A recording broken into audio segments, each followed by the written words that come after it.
आज शिवसेना आणि मनसेच्या वतीने 7 महानगरपालिकेच्या प्रमुख पदाधिकाऱ्यांची बैठक झाली आणि खूप आनंद झाला आजच्या बैठकीची रिपोर्ट तुम्हाला करत असताना। दोन्ही पक्षाचे पदाधिकारी सकारात्मक दृष्टिकोनातून ह्या चर्चेमध्ये सहभागी झाले होते आणि दोन्ही पक्षाच्या पदाधिकाऱ्यांमध्ये एक नवीन उत्साह, नवीन ऊर्जा आणि विजय मिळवायचाच ह्या ईर्षेने ते पदाधिकारी तयार होऊन आजच्या चर्चेमध्ये सहभागी झाले होते।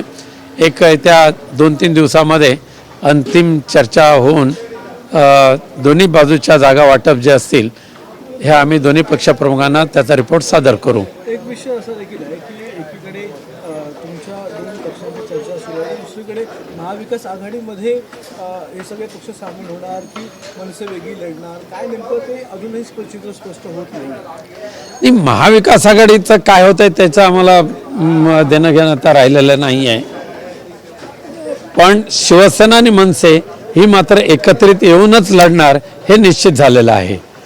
आने वाला की भला, देने वाला की भला, न देने वाला की भला, तसं ते आघाडीच्या बाबत होऊन जाईल। अच्छा, म्हणजे शिवसेना आणि मनसेची युती फायनलाइज झालेली आहे आणि लढणार 1001% एकत्रित लढणार आणि जिंकणार सुद्धा। महाविकास आघाडीचे जे पक्ष बरोबर येतील त्यांना सुद्धा बरोबर घेऊन पुढे चालू। काँग्रेसने अजून त्यांची बाजू मांडलेली नाही। स्थानिक पातळीवर पाहिलं गेलं काहींचं म्हणणं आहे की आघाडीमध्ये लढावं, तर मात्र वरिष्ठांचं म्हणणं आहे की अजूनपर्यंत आम्ही निर्णय घेतलेला नाही। महाविकास आघाडी सुद्धा मनसेला बरोबर घेऊन महाविकास आघाडी होत असेल तर स्वागतच आहे, पण मनसेला वगळा तर आम्ही बरोबर येऊ असे जर कोणी कंडिशन ठेवत असेल तर ते आमच्या पक्षप्रमुख उद्धवजी ठाकरेंनी धुडकावून लावलेली आहे। मात्र असं असताना विधान आमदारकीच्या वेळेस कुठेतरी अपयश ठाणे असेल इतर ठिकाणी आपल्याला पाहायला मिळतं का? वाटतं एकंदरीत पाहिलं EVM असेल, घोळ असेल, मागच्या विधानसभेमध्ये भारतीय जनता पक्षाने, गद्दार गटाने किंवा अजित पवार गटाने मिळवलेला विजय हा मेरिटवर मिळवलेला नाही आहे।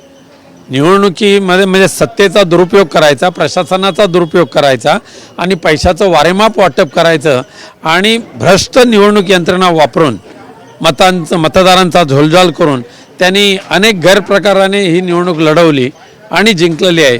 त्यामुळे त्यांच्यामध्ये त्यांचं कर्तृत्व नाही आहे, तर त्यांनी केलेल्या भ्रष्टाचारी मार्गाचा तो परिणाम आहे। संपूर्ण महाराष्ट्रामध्ये ठाकरे ब्रँड दिसणार म्हणजे दिसणारच।